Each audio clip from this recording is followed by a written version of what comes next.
Hi, Kyle and Laura. Good to see you. Thank you for talking with us. Our audiences have just had the pleasure of seeing both of you in A Midsummer Night's Dream, turning in terrific performances. And one of the things we're doing here is just acknowledging that we are in our homes. We're under a stay-at-home order right now while we're having this conversation. And that makes for very different lives for artists and for dancers. How are you guys coping? What's it been like? It's been a number of weeks now. Laura, you want to start us off? Yeah, no, it's very different right now for sure in many aspects of life. I mean, I just want to start off by saying that, my family, we're all healthy and everyone's together. So that is for sure the most important thing. However, it is just such a difficult time mentally and physically in the job that we have. Staying in shape is such an important part of it. And so finding other ways to make that happen and taking class and doing workouts has been a bit more challenging, but people are really coming together and making it work. For me also, since I'm pregnant right now, I'm not as mobile as I was before, but I'm still getting in nice long walks with Amelie and Jerome. And I also have to say, as tough as this time is, I didn't think I was going to get this much quality time with Amelie before this baby comes in August. So that has really been a blessing. Yeah. She's loving it. She's living her best life. She has us at her fingertips, at her disposal at all times. So yeah, she's a happy little girl. She will not want you to go back to work, but I will, and most of the people watching will. So, Kyle, how are you coping with all this? I think pretty well. I check in with my family. They're in Wisconsin. I check in with them every day. They're all healthy and safe as well. I would very much love to see them, but that's out of the question. Sarah and I are doing well here. We've done a good job at creating a schedule for ourselves. It's strange when your living room is where you do everything all day. We're very grateful to have 2 floors. It's like you go upstairs and you're on vacation. But no, we spend we do all of our physical activity in the mornings, and afternoons are for, we started taking some school classes just to stimulate our brains. We do puzzles and mind stuff in the afternoons, and then we have all of our evenings off, and we always take Sunday to rest. And yeah. I want to say, both of you, I know Kyle had done a brilliant job of sort of providing classes for some of our students, and he's on our faculty. Laura owns a ballet school. Just talk about your teaching during this time and how you've been able to give back to students who need a teacher. Yeah, so with Tutu School, we have completely shifted everything, obviously, like everyone else has, to online classes. And people have been really appreciative and supportive of that. It's a very different way to teach. I didn't want my teachers, though, to not, have their income, and we just wanted to make sure that everyone could kind of we could continue to give the children the consistency and the joy that dance and movement can bring them. And so we're really lucky, that we are able to offer that, as PNB is doing, and so many other wonderful places, because really, like, it's such a hard time for children anyway. And so if you can add any kind of consistency, to their life, it's so important. So I feel really lucky that we can do that. So that's kind of been my main teaching. I've done a few little things here and there, but not too much. Yeah. Kyle? Yeah, I mean, like during the normal time period before all of this, I had my once a week class with a professional with the PDs at PNB, and in the current situation, I'm able to still continue that and occasionally offer them more throughout the week. It's been very interesting to me working on Zoom, because I feel in some ways you see things more clearly. And for me, I've been able to pinpoint corrections very easily over the computer, I think, and it's allowed me to speak with them and explore communication. I think so often you get into the ballet studio and corrections can end up being physical. Somebody moves your arm into the correct place. Having the ability to describe where an arm or a leg or body placement is supposed to be is, I think, a really good tool, and this is forcing me to explore that avenue. You bring up such a good point too, because if you physically move someone there, it doesn't mean that they fully understand. They're just getting put there. So when they can master that themselves, it's honestly a better correction. So Laura, I was going to say, we just have started our creative movement and pre-ballet classes, and the parents were sort of euphoric because I Oh think yeah, they I don't bet. have the activities. No, Yeah. let's give those toddlers something to do. Yeah. Well, let me move on to Midsummer's, because that's really why we're here to talk. I find this ballet is sort of a part of PNB's DNA. We tend to do it every 3 years. It feels, it's a beautiful fusion of orchestra, of school. The students that we teach in the school are a huge part of this. Kyle, they are essentially your corps de ballet. Some of the older students are your corps de ballet, Laura, and the fairies. But the legacy of Balanchine, the staging of Francia, do you feel that? Does this production feel like it's something right at the heart of our company? And also, are there other roles that you dance in the production or have danced over the years? Yeah, Midsummer is absolutely one of my favorite ballets, Balanchine ballets, and ballets in general.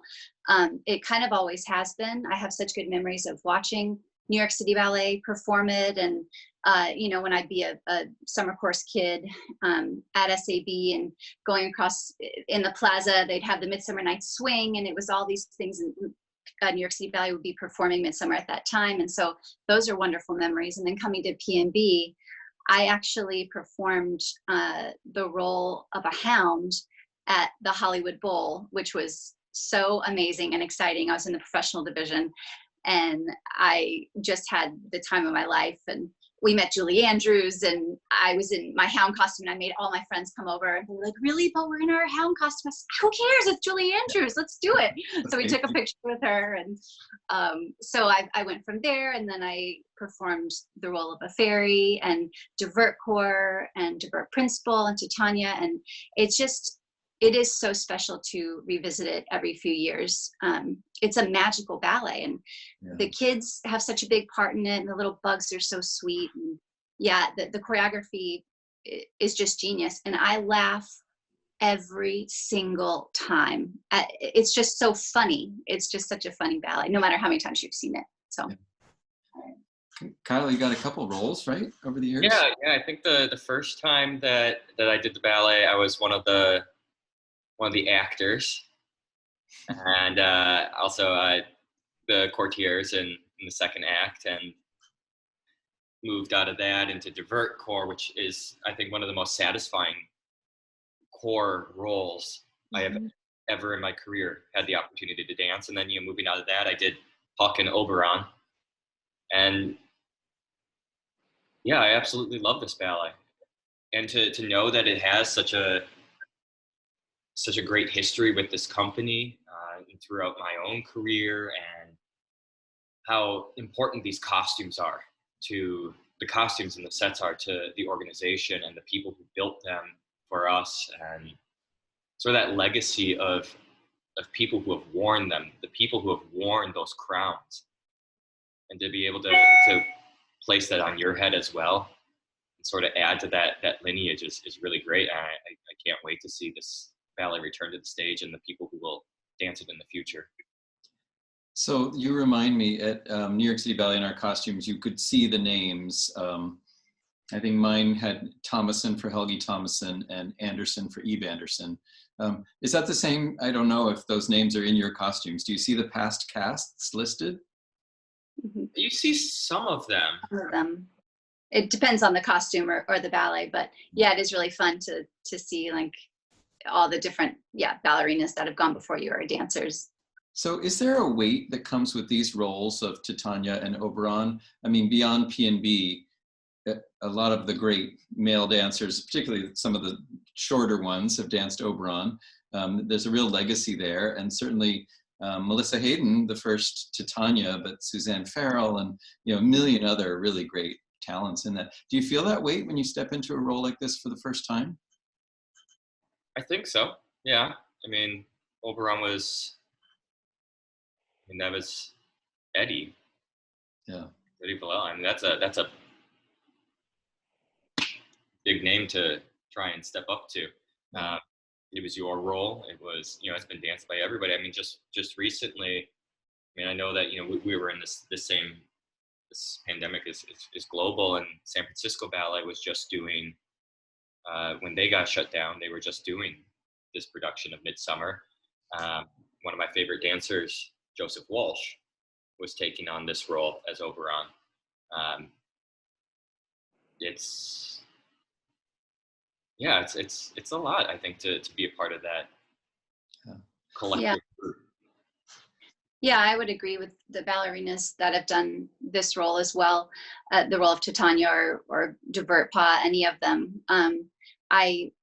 I've always admired Balanchine so much, and the Balanchine ballerinas and Balanchine aesthetic, and so yeah, you do sort of feel that weight, and you want to do it justice, but you know, inevitably we all find our kind of own way to do it or interpret it, and it's just so interesting to see all the different ways it can sort of be interpreted. Right. So a big part of your performances, for both of you really, maybe Kyle a little bit more than Laura, is pantomime. We don't find pantomime in every ballet. It's usually for select roles, but how do you infuse the pantomime with such clarity and reality? And do you find that a challenge or a pleasure, or what? And Kyle, why don't you start with that one? I mean, the pantomime, I think that's so much of that. It's an easy way for you to bring your character to life. Yeah. How you move your arm with you know, is it fast? Is it slow? How commanding are you? And you know, for me, I mean, this obviously isn't the only production of Midsummer that is out there for dance. It's not the only, you know, it's a play. It's been done a bunch of times. I went back and I reread the play, and you know, watched theater productions of it just to get different ideas. Because yeah, you're right, Oberon. That's how he starts.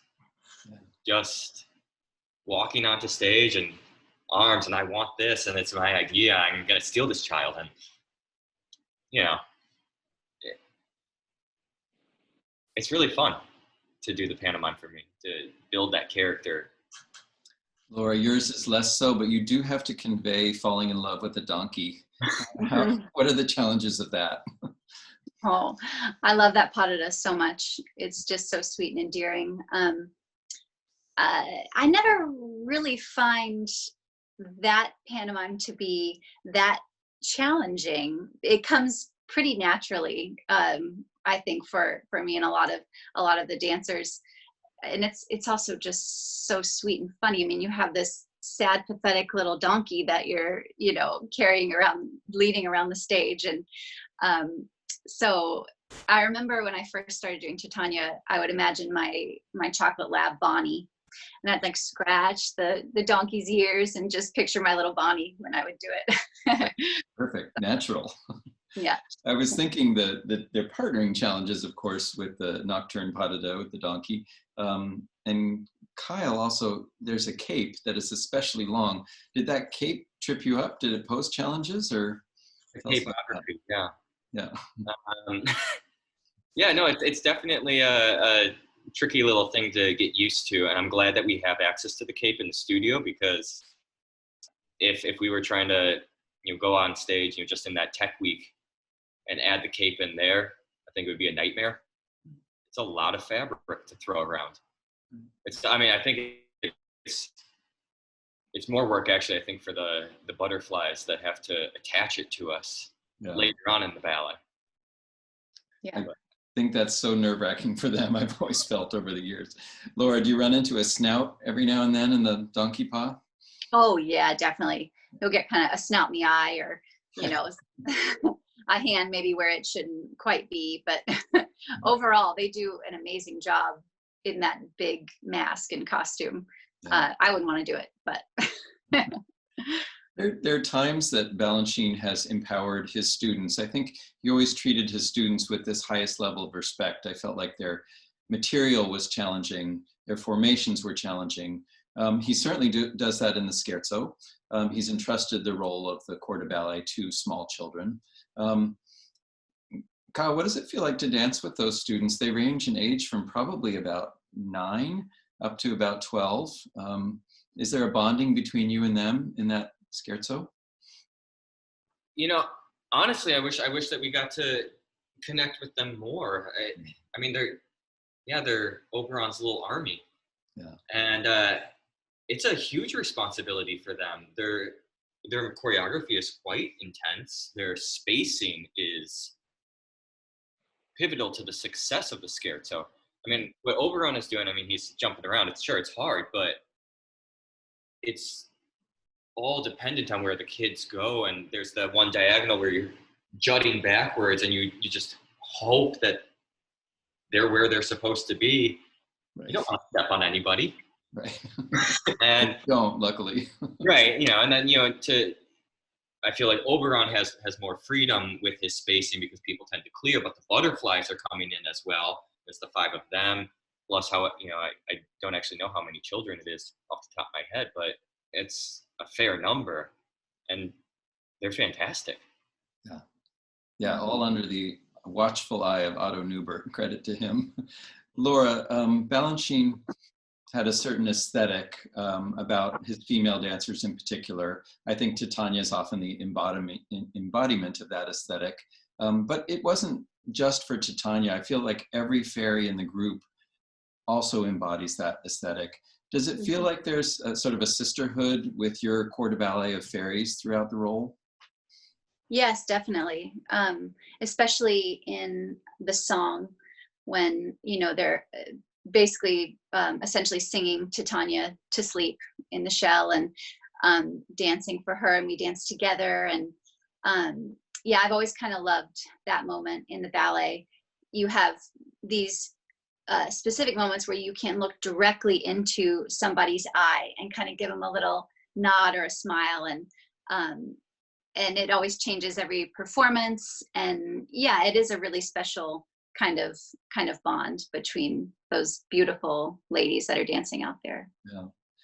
And Kyle, I think, or maybe Laura mentioned about the divertissement corps, but I think Balanchine, every corps part could feel very special. I don't think you felt like you were relegated to a lower rank. You felt like you were honored by costume choreography.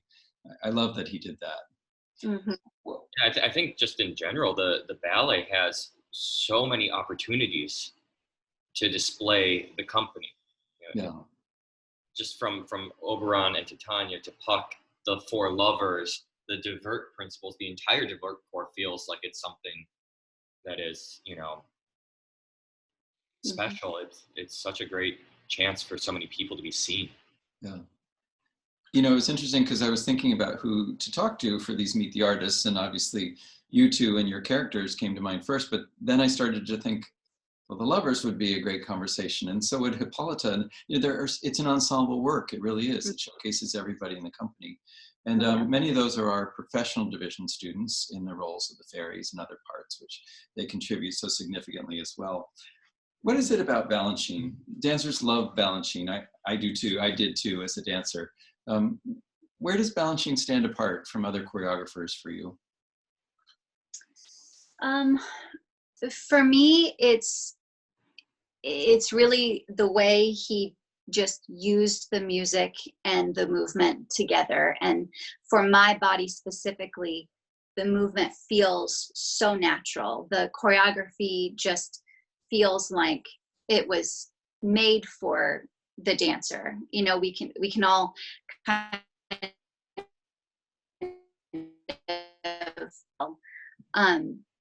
and I've just always had such an appreciation for how ahead of his time he was with the choreography, and that it's still so fresh and relevant today is pretty incredible that it could stand the test of time like that. So I mean, I just growing up, I always loved SAB, loved New York City Ballet, and so that started it for sure. And then once I got to dance these ballets, it just solidified it as my favorite choreographer.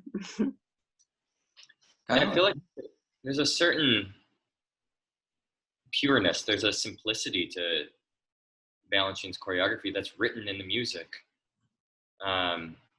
We spend, however many hours a week just working on tendus, and you watch one of his ballets and he explores tendus and he develops tendus, and he uses this wealth of knowledge that we are so regimented about at the bar and in center, and then he makes something utterly beautiful that we as dancers understand so clearly.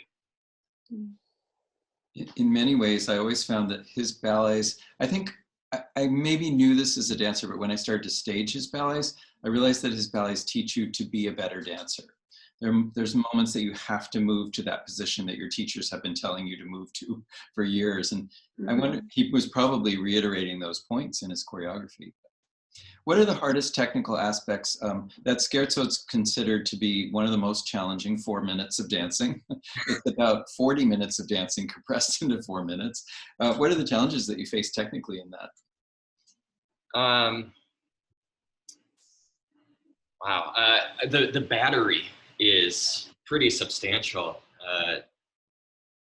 Trying to play through it in my head now. Is it the second entrance with the Sisson battus going to both directions, and also just the fact that you have to do them to both directions is, it is a challenge all in itself.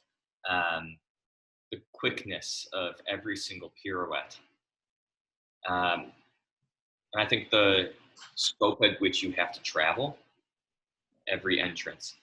The jetés all second across the front of the stage in the very beginning. The Sissons going across the stage in the third entrance. The jutting backwards and not stepping on children. All of that, just really flying at such rapid speed is it's a tough little number. Wow. Laura, you face there's some very difficult partnering that's executed beautifully in this rehearsal with Josh Grant, but it's difficult, isn't it? Especially for a woman who's often a taller woman. Mm-hmm. Yeah. Luckily, the partner in Atelier is always pretty tall to partner with the tall ballerina, if there's a tall ballerina out there. But there's a lot of tricky overhead lifts. And I will say Titania is one of the least stressful as far as full length kind of ballets. There's more just kind of beauty and comedy, and it's not you're balancing in Rosadagio or whatever, but I think all of that comes together to create just a really magical production. But yes, there are certain elements that are tricky, and like you mentioned with the Donkey Parada, just sort of managing that partnering with a big snout in your face can be kind of tricky. But yeah, for the most part, it's just so lovely. It feels so good. Well, it looks lovely, and it actually looks easy when you do it. So well done, both of you. Listen, thank you so much for talking with us. I wish we could see you face to face, but this is the next best thing. We're not sure exactly when we're going to be back in front of audiences in the McCaw Hall, but we're certainly making plans, and we're optimistic about that day. Since we're disconnected a bit from audiences except through this platform, is there anything you'd like to say to people, friends, fans that are out there? Well, I just want to say that we're so appreciative for all the support at PNB that we've continued to get through this horrible pandemic that's happening. It's really still, and yeah, I mean, we will bring this beautiful art back to the stage. It's just a matter of time. So keep sticking with us, because we're sticking with all of you for sure. Nice.